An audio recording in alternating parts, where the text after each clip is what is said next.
Assalamualaikum dear students, hope you are all fine. Welcome to the practical course of Biomedical Instrumentation 2.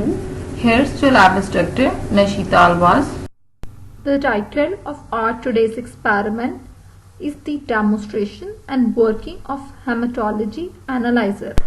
Firstly, we have to look at the theoretical background of this experiment. What is the hematology analyzer? Hematology analyzers are used to count and identify blood cells at high speed and accuracy. During 1950s जो है laboratory technicians जो count कर रहे होते थे individual blood cells को, वो microscope के थ्रू कर रहे होते थे. टेडियस एंड इनकंसिस्टेंट था, तो उसको आप लोगों ने रिप्लेस कर दिया बेसिक हेमाटोलॉजी एनालाइजर से. और एक इंजीनियर था, उसने ये हेमाटोलॉजी एनालाइजर बेसिक सा बनाया था. और जो अर्ली हेमाटोलॉजी एनालाइजर्स थे वो कॉल्टर्स प्रिंसिपल पे रिलाई कर रहे थे. Haematology analyser are used in widely in patient and research settings to count and characterise blood cells for disease detection and monitoring. Basic analyser की अगर हम बात करें, वो रिटर्न कर रहा होता है कंप्लीट ब्लड काउंट को, मतलब टोटली ब्लड सेल्स को काउंट कर रहा होता है. सेपरेटली जो आपके वाइट ब्लड सेल के 3 पार्ट्स हैं, डिफरेंशियल पार्ट्स हैं, उनको भी काउंट कर रहा होता है. फर्दर मोर सोफिस्टिकेटेड किस्म के जो हेमाटोलॉजी एनालाइजर्स होते हैं वो मेजर करते हैं सेल मॉर्फोलॉजी को और डिटेक्ट कर लेते हैं स्मॉल सेल की पॉपुलेशन को to diagnose rare blood conditions. Haematology analyser के अंदर 3 टाइप्स की फिजिकल टेक्नोलॉजी यूज़ की जाती हैं. इलेक्ट्रिकल इम्पेडेंस हो सकती है, फ्लो साइटोमेट्री हो सकती है, फ्लोरेसेंट फ्लो साइटोमेट्री हो सकती है. ये तीनों टेक्निक जो हैं वो किसी केमिकल रिएजेंट के साथ मिक्स करके कॉम्बिनेशन बना के यूज़ की जाती है, ताकि अगर हमने ब्लड सेल्स वगैरह को मेजर करें तो उनके पैरामीटर्स को हम मज़ीद एक्सटेंड कर सकें. फॉर एग्जांपल अगर मैं बात करती हूँ कि मैं इलेक्ट्रिकल इम्पेडेंस के थ्रू जो है ब्लड सेल्स को जो है काउंट कर रही हूँ, देख रही हूँ, डिफ्रेंशिएट कर रही हूँ, तो इलेक्ट्रिकल इम्पेडेंस जो है वो रेड ब्लड सेल को डिफ्रेंशिएट कर लेती है, वाइट ब्लड सेल्स को कर लेती है, प्लेटलेट्स को कर लेती है वॉल्यूम के अकॉर्डिंग. पर जो लिम्फोसाइट्स का इशू होता है, तो अगर मैं न्यूक्लिएटिंग एजेंट डाल दूँ तो क्या होगा कि लिम्फोसाइट्स जो हैं वो बाकी वाइट ब्लड सेल्स की निस्बत मज़ीद श्रिंक हो जाएंगे. जब वो मज़ीद श्रिंक हो जाएंगे तो हमारे लिए इजी हो जाएगा कि हम वॉल्यूम के अकॉर्डिंग लिम्फोसाइट्स को सेपरेट कर सकें. ये आपके पास जितनी तीनों टेक्नोलॉजीज जो हैं हेमाटोलॉजी एनालाइजर की, वो केमिकल रिएजेंट्स के साथ कॉम्बिनेशन बना के यूटिलाइज की जाती हैं. और जो कि बेसिकली क्यों हम यूज़ कर रहे होते हैं केमिकल रिएजेंट्स, ताकि आपके जो ब्लड सेल्स हैं उनके पैरामीटर जो है वो इजीली उनको मेजर कर सकें. For example electrical impedance method की हम बात करते हैं, तो वो जो है वो red blood cells, white blood cells को और प्लेटलेट्स को वॉल्यूम की बेसिस पर डिफ्रेंशिएट कर देता है. बट वो जो है लिम्फोसाइट्स को नहीं कर पा रहा होता, जिसकी वजह से हम लोग जो है न्यूक्लिएटिंग एजेंट डालते हैं जो कि लिम्फोसाइट्स को का वॉल्यूम जो है उसको श्रिंक कर देता है, जिसकी बेसिस पे हम जो है उसको डिफ्रेंशिएट कर सकते हैं. फर्स्ट जो टेक्नोलॉजी यूटिलाइज की जा रही है हमारे पास हेमाटोलॉजी एनालाइजर में, जो बहुत बेसिक लेवल की है, वो है इलेक्ट्रिकल इम्पेडेंस. ये ट्रेडिशनल मेथड है काउंटिंग सेल्स का, ठीक है, और इसको काउंटर प्रिंसिपल भी कहा जाता है. ये हेमाटोलॉजी एनालाइजर में बहुत कॉमन है. तो क्या होता है, इसके अंदर 2 इलेक्ट्रोड्स लगे होते हैं. जो वीडियो अभी हम देखेंगे उसके अंदर 3 इलेक्ट्रोड्स लगे होंगे अपर्चर के थ्रू, और जिसमें से ब्लड को पास करोगे. सो जो है जिससे 1 बाय 1 इतना नैरो होता है कि आपका सिर्फ एक सेल उससे पास हो रहा होता है अपर्चर के थ्रू, ठीक है. तो इम्पेडेंस चेंज होती है जैसे जैसे वहां से सेल जो है वो पास होता है. चेंज इन इम्पेडेंस जो है वो आपके सेल वॉल्यूम के प्रोपोर्शनल होती है. तो आपको जो है सेल काउंट करने में और उसका वॉल्यूम मेजर करने में आसानी हो जाती है. तो इलेक्ट्रिकल इम्पेडेंस का ये जो मेथड है, ये रेड ब्लड सेल और वाइट ब्लड सेल्स और प्लेटलेट्स वगैरह को एनालाइज करने में हेल्पफुल होता है.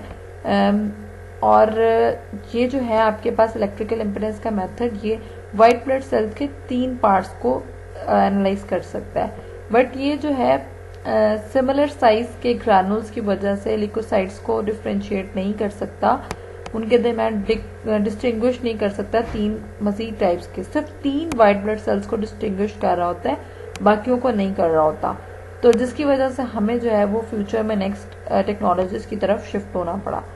Countering rates of electrical impedance is up to 10,000 cells per second that can be achieved, and a typical impedance analysis can be carried out in less than 1 minute.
Flow cytometry, laser flow cytometry expensive होती है। Previous जो हमने technique पढ़ी है impedance analysis से, क्योंकि इसमें expensive Regents जो हैं उनको हम यूटिलाइज कर होते हैं, बट रिटर्न्स कर रहे होती है क्योंकि एक्सपेंसिव तो होती है, लेकिन हमें जो है morphology of the blood cells बहुत डिटेल इंफॉर्मेशन में मिल रही होती है। तो फ्लो साइटोमेट्री एक बहुत एक्सलेंट मेथड है जिसके थ्रू आप 5 पार्ट्स जो हैं वाइट ब्लड सेल्स के को डिटरमाइन कर सकते हैं। और a single cell stream pass होती है through a laser beam, the absorbance is measured और and the string light is measured at multiple angles to determine the cell granularity, diameter and inner complexity. These are the same cell morphology characteristics that can be determined manually from a slide.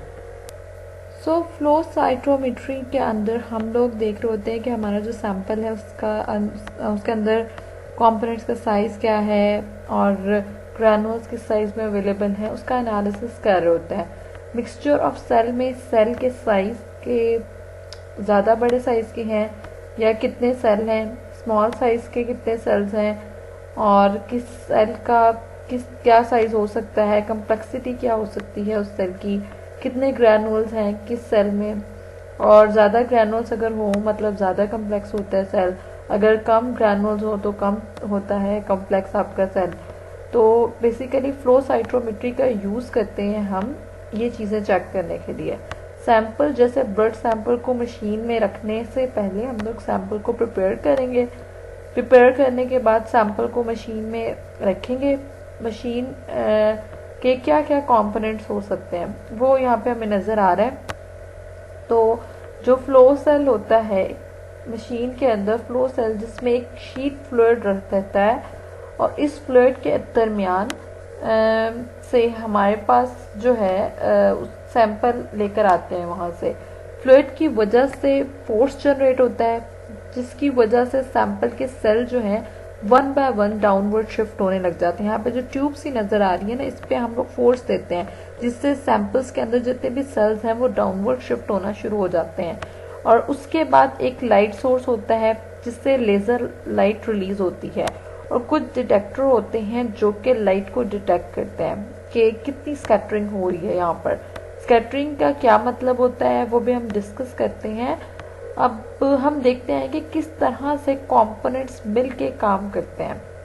Again हम यहाँ पर focus कर रहे हैं कि flow cell पर, ठीक है। फ्लो सेल में शीट फ्लूइड की वजह से एक फोर्स जनरेट होती है जिसकी वजह से सैंपल के सेल 1 बाय 1 डायरेक्शन में डाउनवर्ड डायरेक्शन में मूव होना शुरू हो जाते हैं। जिससे ये सेल फ्लो सेल से रिलीज होते हैं तो एक एक करके रिलीज हो रहे होते हैं, देन ये कांटेक्ट में आते हैं लाइट के जो कि लाइट सोर्स से जो लाइट रिलीज हो रही होती है इसके साथ कांटेक्ट में ये सेल आते हैं और लाइट को ये सेल स्कैटर करता है। यहाँ पे लाइट की दो तरह से स्कैटरिंग होती है, forward scattering and side scattering. Forward scattering जो है वो साइज की बेस पर हो रही होती है, ठीक है। तो किस सेल का कितना साइज है, फॉरवर्ड स्कैटरिंग का मतलब है जिस डायरेक्शन में लाइट सोर्स से लाइट रिलीज हो रही है तो सेम उसी डायरेक्शन में लाइट डिटेक्टर तक जो है वो लाइट पहुंच रही होती है। और साइज पर कैसे डिपेंड करती है कि जो स्मॉल साइज का आपके पास सेल होते हैं उसकी लाइट जो है वो कम स्कैटर होती है, जो ज़्यादा बड़े साइज के सेल होते हैं उसकी लाइट जो है वो ज़्यादा स्कैटर हो रही होती है। तो डिटेक्टर उस इंफॉर्मेशन को देखता है, लेता है, डिटेक्ट करता है और सिस्टम को भेज देता है और सिस्टम पर हमें ग्राफ मिलता है। तो सेल जो है स्मॉल इन साइज जो होते हैं वो छोटी पीक उनकी आ रही होती है क्योंकि उन्होंने लाइट को जो कम स्कैटर किया होता है, और जो सेल ज़्यादा स्कैटर हो रहे होते हैं वो उनकी बड़ी पीक जो है आपको मिल रही होती है। दूसरी नेक्स्ट साइड पर जो स्कैटरिंग होती है, नेक्स्ट टर्म जो स्कैटरिंग की है वो है साइड स्कैटरिंग, ठीक है। साइड स्कैटरिंग जो है वो ग्रेनुअलिटी की बेसिस पर हो रही होती है, मतलब कोई सेल कितना कॉम्प्लेक्स है, जितना ज़्यादा कॉम्प्लेक्स होगा उतनी ज़्यादा उसकी लाइट स्कैटरिंग होगी। तो साइड डिटेक्टर जो होता है वो ये डिटेक्ट करेगा और अगेन सिस्टम जो है आपको डाटा देगा। डाटा डिटेक्टर जो है वो डाटा को डिटेक्ट करेगा और सिस्टम को आपको पीक की फॉर्म में रिजल्ट्स मिलेंगे। तो बेसिकली एट द एंड क्या होता है कि फॉरवर्ड स्कैटरिंग और साइड स्कैटरिंग दोनों जो है आपके पास आ रही होती हैं। Forward scattering right x axis पर होती है और आपकी जो दूसरी साइड स्कैटरिंग है वाई एक्सिस होती है। दोनों का कंपैरिजन होता है और एलिमेंट्स जो हैं जितने भी आपके सैंपल्स के अंदर जितने भी सेल्स होते हैं उनका फाइनल रिजल्ट जो है वो आपको नजर आता है कि कोई सेल कितना कॉम्प्लेक्स है, उसके कितना साइज है, क्या है उसके अंदर।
third technology is the fluorescent flow cytometry.